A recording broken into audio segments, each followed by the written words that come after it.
Good morning, or depending on when you're watching this, good afternoon, good evening, or good night. My name's Ross, and as always told out of Voice of Radio.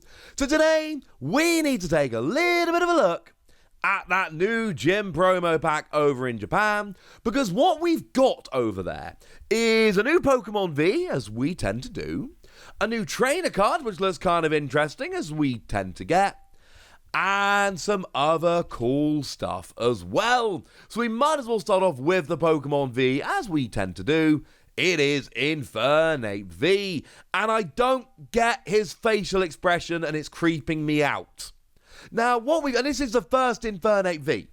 We have not seen Infernape V before, so if you're a big Infernape fan, I know a bunch of you out there are, this is not just the first Infernape V, this is the first time we've seen a chase card of Infernape since Infernape Level X came around in Rising Rivals many, many years ago. Is it worth the wait? Well, 200 HP is not particularly good for a Pokemon V, it's on the lower end. We do have free retreat, which I do appreciate, that's rather nice. But as always, it's the attacks we're mostly worried about. Shout out to the lovely Antoine Boulet for providing our translations. We like Antoine. Antoine is awesome. And what we've got here for one colourless energy is Meteor Punch. Flip a coin until you flip tails. This attack does 30 damage for each heads that you flip. So it's really quite simple, ladies and gentlemen. How lucky do you feel? Because this is one of those attacks where if you can actually do enough, if you can flip enough, you can one-hit KO anything. I mean, to be fair, you're hitting weakness on Genesect, which is a pretty popular Pokemon right now. And if you can flip 4 heads, that's 120 with weakness 240, boom! Of course, flipping 4 heads in a row, it's not that likely. It's kind of like a 1 in 16 chance, so, yeah. It's not really a proper attack. I mean, don't get me wrong, you've got Glimwood Tangle, which will up your chances of hitting it, but no one's taking this seriously as an attack that can actually go and win the game, are they? I love having emergency attacks, but as a nice little bonus, not as a reason to play the card. It's not going to work. I'd say I love the idea of just, man, I'm going to lose the game anyway. If I can flip 10 heads, I win. And every so often it'll actually work, but no. 2 fire, 1 colourless energy, 200 damage, discard 2 energy. No. There was a time where we had Welder, where we could have paid this super easily. And if we still had Welder, we don't. And if this did 220 damage, it doesn't, such that you would be able to KO the vast majority of Pokemon V, then we can talk. A basic Pokemon that can just go Welder, Energy, KO Pokemon V, yes. But it doesn't. And you'll get some. I mean, anything that's weak you'll get, including VMAXs. And you'll get the lower HP ones like Crobat. But the reality is here, you're 10 or 20 damage too short. And in terms of getting the fire energy on there, Brilliant Stars is bringing us Magma Basin, which will accelerate a fire energy from your discard pile of one of your bench fire Pokemon and place 2 damage counters on it. That could work. Maybe. But no. Sorry, ladies and gentlemen. This is not a realistic proposition. I am not a fan of it. And I would like to move on with my life now. Sorry. I don't think Infernape's very good, and that makes me sad. But there's not a huge amount we can do about it. But maybe instead we can use Riley. A supporter card. And what we've got here is you reveal the top 5 cards of your deck. Your opponent chooses 2 cards that they find. You discard those 2 and put the other cards into your hand. And it's kind of fun and kind of draw and kind of no!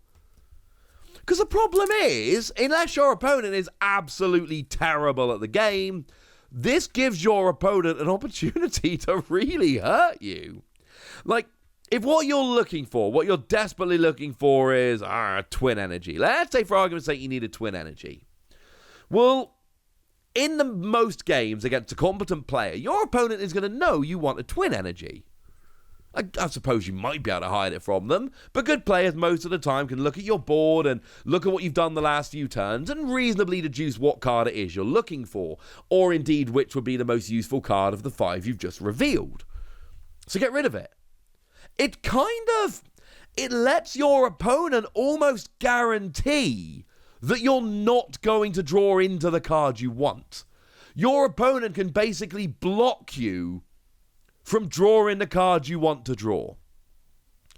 I cannot be the only person that thinks that's terrible. It's got to be terrible, right? No, I'm sorry, ladies and gentlemen. It's a fun little supporter, don't get me wrong. I enjoy it as far as it goes. It's super interesting. But your opponent can make you discard 2 cards, and essentially, the only way this is ever really going to work is if your opponent is completely inept, such that they don't know what to pick. And they happen to accidentally pick what you would want them to pick. In that situation, yes. Outside of that, sorry, ladies and gentlemen. But there is one new card here as well. It is Weavile, and maybe this one can salvage. Now, I love the art. The art is brilliant.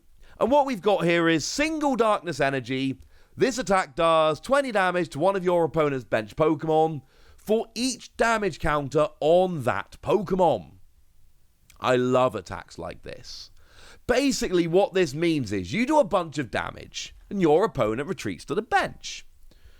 At which point, you get a big KO on them without having to waste loads of energy or things of that nature.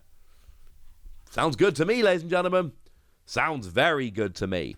It is a stage 1, which is rubbish, but it's only a single energy. So the theory essentially is you just let your opponent go back to the bench and you smash them. Now, essentially, this is the same as the Esper, the one with Cataday, except that was Psychic Double Colorless and this is just Darkness, but that was a basic and this is a stage 1. But then again, don't forget the Persian gave you 3 attacks because you had Cataday, so yeah. Ifs, buts, and maybes. My point is, I love this as a nice little tech card. I think this is really genuinely, legitimately good. I think this is a brilliant option for when you don't get a one-hit KO. You know, you do 70 damage, your opponent retreats to the bench, you then do 140. Put them up to 210 total. It's kind of like, one way to think about it is just trebling the amount of damage on your opponent's bench Pokemon. And you don't have to muck about using boss's orders to drag them into the active, which is great. And this is awesome. It is worth pointing out that in this same set, in Starbirth in Japan, Brilliant Stars for us, we have had it confirmed that we are getting Manaphy, which has the same bench barrier ability that Mew had. So that is going to hurt this. But as a nice little tech to finish off Pokemon that have gone to the bench without you having to worry about gusting, yeah, I can get on board with that, ladies and gentlemen. I can absolutely get on board with that. Now, there is a new Corphish. It's not really a new Corphish, unfortunately, ladies and gentlemen. It is an alternate art reprint of the one from Sword and Shield 9, which is Starbirth. For what it's worth, I think the art is cool and much better. But let's not kid ourselves that this is some brilliant, exciting Pokemon. It is literally an alternate art of just an existing card, and not a particularly good card at that. Now, we've also got an alternate art of Dusk Lops. Again, this is the Dusk Lops from Sword and Shield 9, which is Starbirth. And what we have here is a single Psychic Energy, and it does 30 damage plus Confusion. I translated that myself, but Conran is Confusion, and it doesn't say flip a coin, so 30 damage plus Confusion. I feel pretty good about that translation, that I did it all by myself. Yay! It's not particularly good, and it's a random stage 1 Dusk Lops, but it is at least new artwork. We also have ourselves a Riolu, And stop me if this is starting to sound just a little bit repetitive, but this is just an alternate art reprint of the Riolu that's coming around in Sword and Shield 9, which is Starbirth. 2 fighting energy, 50 damage. Let's not get terribly excited about it. I think I even prefer the artwork from the set, honestly, so it's there. Let's not worry too much about it. And then finally, we've got an alternate art of Starly. And again, all we've got here is just an alternate art, a reprint of an existing card. It's not really any reason to get terribly excited, if that doesn't sound a little bit too rude. And again, this does seem to be a reprint of the Starly that came around in Sword and Shield 9 and Starbirth. So essentially, these are just alternate arts of just cards from Starbirth. And what we seem to have here is 30 damage, but flip a coin, and if heads, this attack fails and does nothing. Which isn't particularly good either way. Sorry, ladies and gentlemen. Yeah, bunch of alternate art. It is worth pointing out, however, that there is also a foil Raihan, and it's not alternate art, it's just regular Raihan, but there is a foil of Raihan which is being given out. It looks like this is being given out as a prize card. You've got to earn this one, so this is really kind of cool. I haven't said it explicitly, so let me say it now. Essentially, the deal with these cards is that you turn up to tournaments in Japan, and then they will give you these gym promo packs, and the pack will have a random promo card in, and I've told you this before, but let me say it again now. If you are buying random packs online, please, please, please be clear. In the past, these have been very, very, very searchable. Like, you can super easily shine a torch through them and see exactly what's in them.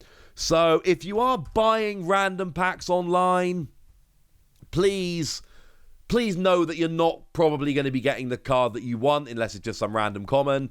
And you are way better off, if you want to be trying to buy these cards, you are far better off just buying singles than you are trying to buy these packs. I can't tell you this one is. I haven't seen it yet. It's not actually been released. But these packs in the past in Japan have been extremely searchable. So do be a little bit careful. So there we go, ladies and gentlemen. And actually, I just want to point out the advert here. The advert does bring attention to Riley and Riolu. And of course, Riley, if you played Gen 4 recently, and I mean, you should have played Gen 4 recently, he has a Riolu! So yeah. Also, he gives you an egg which hatches into, spoiler alert, Riolu. Okay, fine, he's actually got a Lucario. Same deal, ladies and gentlemen. All right, you know the deal. Tell me what you think about all of these cards in the comment section. Go nuts! Be nice! And then make sure you like this video, subscribe to this channel, follow me on Twitter at TheWasi, and Twitch for some live action at twitch.tv/PTCG Radio. If you want to support the channel, get some bonus podcasts and all that good stuff, head on over to patreon.com/PTCG Radio, where you can do exactly that. But by far the most important thing, as always, look after yourselves till next time, would ya? Thank you very much for watching. My name's Ross, and you've been watching PTCG Radio.